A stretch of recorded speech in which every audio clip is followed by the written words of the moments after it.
High friends, today we are learning process of इरेथ्रोपोएसिस.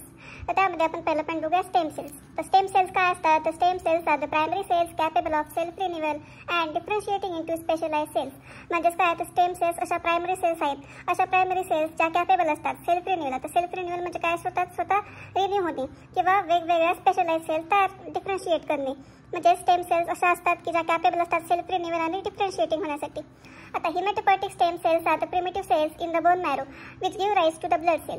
आता haematopoietic stem cells काय आहेत, तर प्रिमिटिव्ह सेल्स आहेत. अशा प्रिमिटिव्ह सेल्स त्या बोन मॅरोमध्ये असतात आणि त्यांच्यापासून आपल्या ब्लड सेल्स तयार होतात.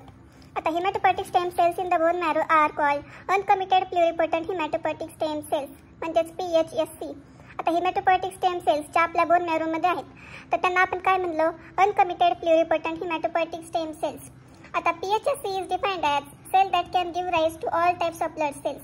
आता PHSC ला आपण काय म्हणलं की अशी सेल जी प्रत्येक वेगवेगळ्या ब्लड सेल्सला तयार करू शकते. आता वेगवेगळे ब्लड सेल्स म्हणजे कसं, RBC, WBC, प्लेटलेट्स, या सगळ्या all types of blood cells आहेत. तर या सर्व प्रकारच्या ब्लड सेल्स तयार करण्याचं काम कोण करतं, तर PHSC. त्याच्यामुळे त्याला आपण काय म्हणतो, PHSC म्हणलं.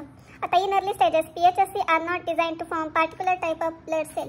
आता ज्या अर्ली स्टेज आहेत तर त्या अर्ली स्टेजेसमध्ये आपली जी PHSC या ज्या सेल आहेत तर त्या particular type of blood cell तयार करू शकत नाही. आणि it is also not possible to determine blood cell to be develop from these cells. आणि हे पॉसिबल पण नसतं की त्याच्यामधून ब्लड सेल आपण ओळखू शकतो की कोणते तयार होणार आहे. हेच द नेम अनकमिटेड PHSC. आता अनकमिटेड PHSC म्हणजे थोडक्यात काय, तर कुठलीच कमिटेड नसणार, म्हणजे काहीच करू शकणार नाही, त्याला आपण म्हणलं अनकमिटेड PHSC. आणि जर कमिटेड PHSC म्हणलं तर त्याच्यामध्ये त्यामधून नवीन वेगवेगळ्या प्रकारच्या ब्लड सेल्स तयार होतात. आता पुढे आपण बघू, when the cells are design to form particular type of blood cell uncommitted PHSCs are called committed PHSCs. म्हणजेच काय, जेव्हा आपल्या ह्या ज्या PHSC आहेत, ही PHSC जर एखादी particular type of blood cell तयार करायला लागली असेल तर त्याला आपण काय म्हणतो, कमिटेड PHSC. समजला डिफरन्स तुम्हाला कमिटेड PHSC आणि अनकमिटेड PHSC मधला.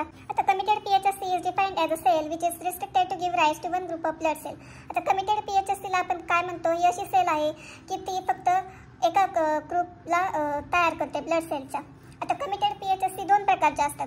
पहिले आहे लिम्फॉइड स्टेम सेल LST आणि दुसरे आहे कॉलोनी फॉर्मिंग ब्लास्टोसाइट्स. आता लिम्फॉइड स्टेम सेल्स या अशा सेल्स आहेत की त्याच्यामधून लिम्फोसाइट्स आणि नॅचरल किलर सेल तयार होतात. ऐकलं असेल तुम्ही नॅचरल किलर सेल आणि लिम्फोसाइट्स. तर हे कुणापासून बनतात, लिम्फॉइड स्टेम सेल्स. आणि सेकंड आहे कॉलोनी फॉर्मिंग ब्लास्टोसाइट्स. तर colony forming blastocytes which give rise to myeloid cells. आता कॉलोनी फॉर्मिंग ब्लास्टोसाइट्स मधून काय बनतं, मायलॉइड सेल्स.